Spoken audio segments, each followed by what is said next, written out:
So far, in recent assignments, we've dilated our functions by factors of 4 and then 2/3. Now we're going to dilate a function by a factor of -4. So basically, if you look at these numbers, we've dilated by a positive integer, we've dilated by a fraction that's between 0 and 1, and now we're going to dilate by a negative integer. So we're sampling different kind of dilations, and then when you look back at your dilations, you're going to look and see what you can observe or notice about the different dilations. So what we're going to do now is change the output values by a factor of -4, and doing this change is going to give us the function of c of x.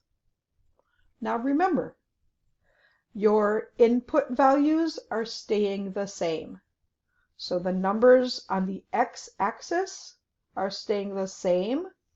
So write those here, -2, -1, 0, 1, 2.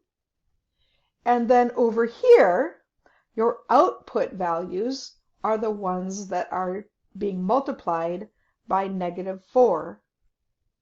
So these numbers are going to be multiplied by -4. -2 times -4 goes here. -1 times -4 goes here. 1 times -4 goes here. Then, once you have your points, your x and y coordinates of your points, plot those points on this coordinate plane and use your straight edge to draw your line.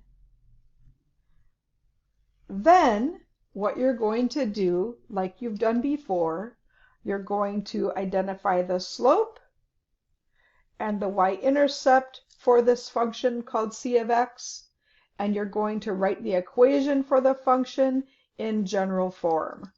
So it's going to start off with c of x equals your slope, your variable, and then your y-intercept. Simplify as needed to write your equation. Then what you're going to do is you are going to look at what happens on the graph when the input is -1. You're going to look at what happens when the input is -1 on the graph of f of x, and you're going to look at what happens when x is -1 on the graph of c of x. How did the transformation of multiplying by -4 affect the output values?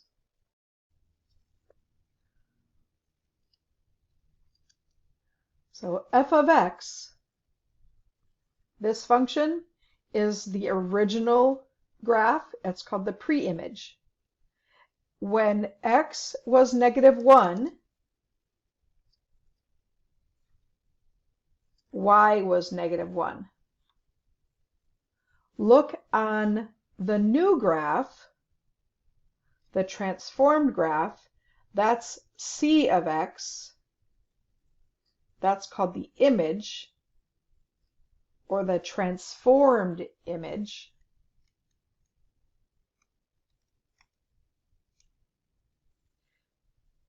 C of x is called the image. It's the transformed image. When x was -1 on that, what was the y? What was the y after you multiplied this by -4? And then explain, what did that transformation do to this point? What happened to it? What happened to this coordinate? All right, there is some important information up here.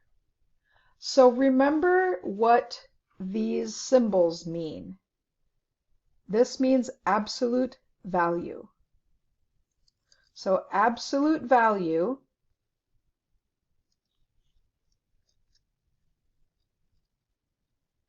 is shown with this symbol. When you see a number in there, it either stays positive or becomes positive because it just means distance. So if you see a 2/3 in there, the absolute value of 2/3 is 2/3 because it's 2/3 away from 0. It's a distance of 2/3. If you see a negative number in there, like negative 2/3, the absolute value symbols make whatever's inside of that positive, because these two numbers, 2/3 and negative 2/3, are both the same distance from 0. They're both a distance of 2/3. One is 2/3 from 0 in the negative direction, and one is 2/3 units from 0 in the positive direction, but they're both exactly the same distance from 0. Okay, so now back to this.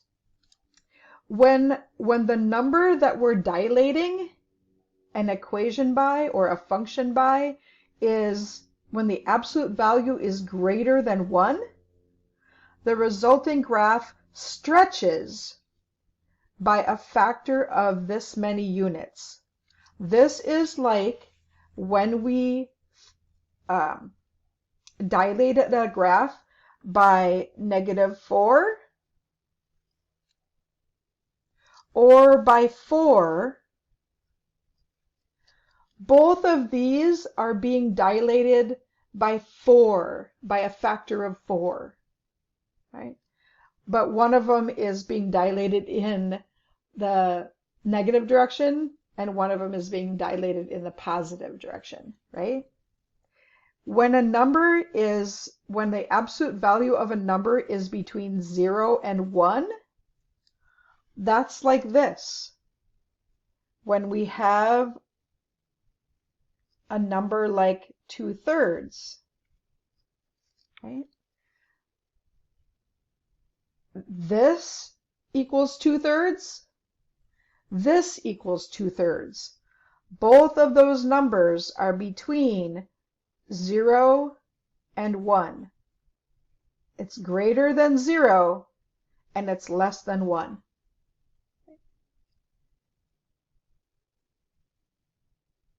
All right.